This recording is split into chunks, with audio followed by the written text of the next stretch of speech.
Hey, Alexa, what crap did John Hicks say this week on the radio? I'm sure I don't want to hear it, but I'm interested to find out. Helping you solve the retirement puzzle. Welcome to The Retirement Solution with John Hicks. Here with John Hicks, I'm Jennifer Perry. We'd love to hear from you here on the Retirement Solution podcast. You can always drop us an email with any questions for John at retirementsolutionradio.com. And this crisis has changed our lives in ways that we didn't even see coming, just a few months ago. So Think about this question. If you're listening today, has it forced you and maybe your family to make some major financial changes? We actually put that question to a couple of our listeners, John, who had very different answers for us. Honestly, the crisis has not forced me to really make any changes in my finances. Actually, we're saving a lot of money.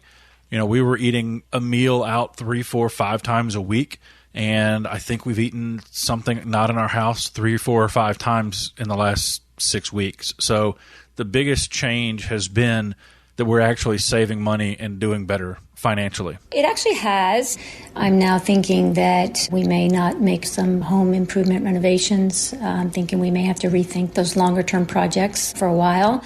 Additionally, I'm thinking that our college-age son may need to look at some different schools where he potentially could get some financial aid help or some scholarship help.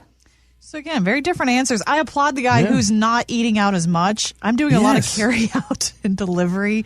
Yeah. Oh, can we get that under control? Does the DoorDash person know your name? Yes, it's become a personal relationship, yes. Oh, this is for Jennifer again, yes. She likes Same that, thing, different day. She loves that Chipotle, was it burrito bowl with no wrap? Yes. Oh, it's been lovely. Carb conscious that Jennifer is.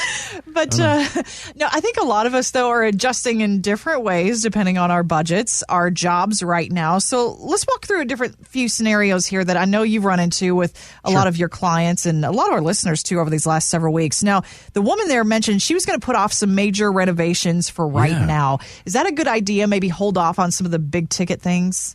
Well, you got to think about that again. So here's one of the interesting things that have happened. The question is, I think a lot of people, we get a chance to, let's call it a do-over, okay? Mm-hmm. So maybe you're in your home and you make the realization, maybe your kids are a little bit older, maybe your kids are gone, and you realize, we don't need this much space, right? Yeah. We don't need to renovate this whole place. This almost makes no sense. And so maybe you don't put off those renovations. Maybe you just don't do them at all. Maybe you look at getting a different spot. My wife loves that show, Love It or List It. Love It or List It, John. She tells me that every day. But she just wants money to throw into the house, or she wants to list it, I think. So the idea is, should you put off those major projects or expenses? Well, it depends on what it costs. It depends on if this is going to be your forever house. Have you paid the house off? So there's a lot of major things you got to understand about that. But if this is not going to be your forever place, maybe this is a good opportunity to consider, what would you really rather have? If it's not today, 2, 3, 4 years down the road. Mm-hmm. Because as we're in those homes more often, guys, what do you think retirement's going to be? You're looking at those same 4 walls each and every day for many more hours of the day, much like now. Yeah, so you might as well enjoy it. Yeah, right? Darn straight. Maybe you get too much house. Maybe you get too much yard. Maybe you don't have the space you really wanted. Maybe you get huge bedrooms that you're never in, but you get a small kitchen, small family room. Consider those things. So if you're going to make the best of the situation, trade into something that you're really more interested in, right? Mm-hmm. So maybe you don't do those renovations. So that's one. Here's another one. For those of you that are out there that are still employed, awesome. Hopefully that continues to stay that way. Here's a big question. Can you save more now? We heard a minute ago, one of the people, and this is what brought it to mind, that one gentleman said, hey, we're not eating out nearly as much. Mm-hmm. How much money are you saving by not eating out 25, 28, 35? Hey, if you get a drink or two, 45, 50 bucks, 3 nights a week, 4 nights a week, right? Yeah, that could add How much up. are you saving? And have you thought about that? What can you do with that? Now, I'm not telling you to put it in the stock market, but I'm asking, could you save more? Because here's the real question. If you can truly put more aside, learning from this experience, can you retire sooner? What? What, John? You're telling me how to turn this COVID nonsense into me getting out of here 2 years earlier? Sweet. I want to give you a big fat kiss. No, you can't. You can have a mask on, say 6 feet away. You can blow me a kiss. No, but yeah, can you do that? Well, run the numbers, kid. My guess is you probably can if you're not wasting 20, 30% of your annual income. The average person, believe it or not, Jennifer, and we did the studies on this several years ago, the average person blows 30% of the money they got no idea what it happens with. They have no idea what happens with it. Wow. Think about it. How many times have you said, well, John, as a household, we make $113,000 a year, but our expenses, as we break them down, are only about $52,000. So you put some taxes in there. I have no idea what happens to about $23,000 a year. Where's the rest? Yeah. I'm like, But the thing of it is that's consistent with everyone. This is not one person. This is everyone. 30%. My guess is probably eating out and goofing off.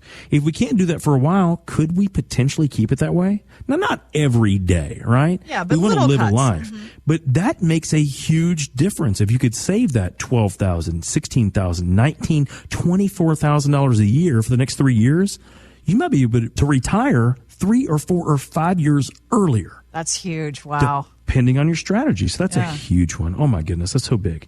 So here's another one, Jennifer, and I hear this a lot, and people have been very worried. They've been stymied, really, with their thought process.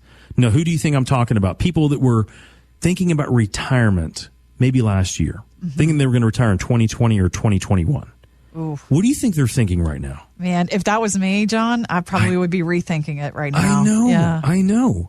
And we see a lot of these folks because people are out there going, what the heck do I do now? Yeah. Son of a monkey. Here I thought we were going to roll out of this place, punch that time clock last time in 2020, but I still got 20% less money in my accounts. And we were kind of cutting it to the quick at that point in time. Now, also, interest rates are zero. So a lot of those instruments that may have been in our retirement accounts are not going to pay the same. So we can't pull the same money out. If you're thinking, oh, crap, now what do I do?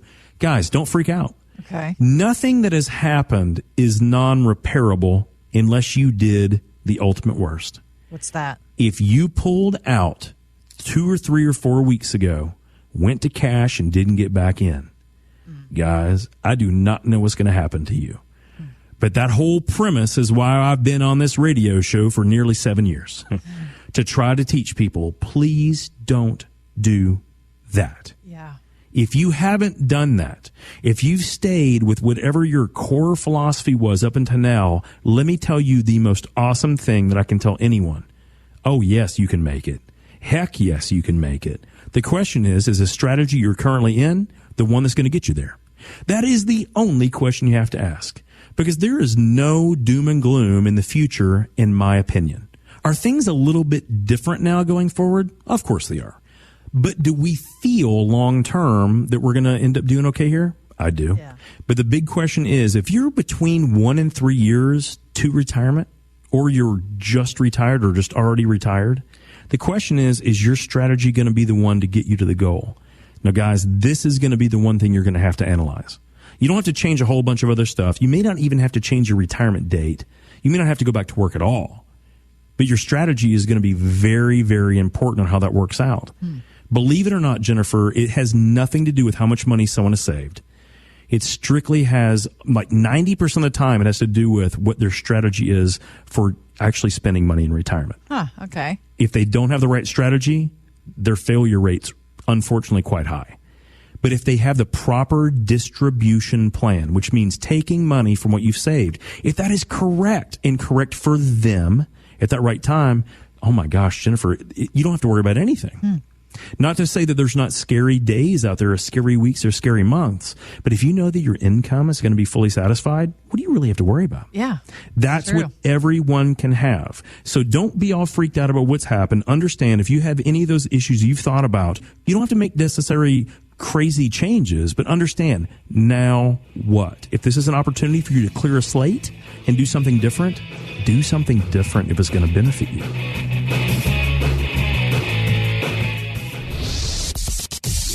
Have questions for John? Drop us an email at retirementsolutionradio.com. Financial professionals are not licensed in all 50 states. To find out if John Hicks is licensed in your state, please call 502-690-5635. J. Hagan Capital Inc. is not affiliated with nor endorsed by the Social Security Administration or any other government agency and does not provide legal advice. Annuity guarantees rely solely on the financial strength and claims paying ability of the issuing insurance company. By contacting us, you may be provided with information about insurance and annuity products offered through John Hicks, Kentucky Insurance License number 998827.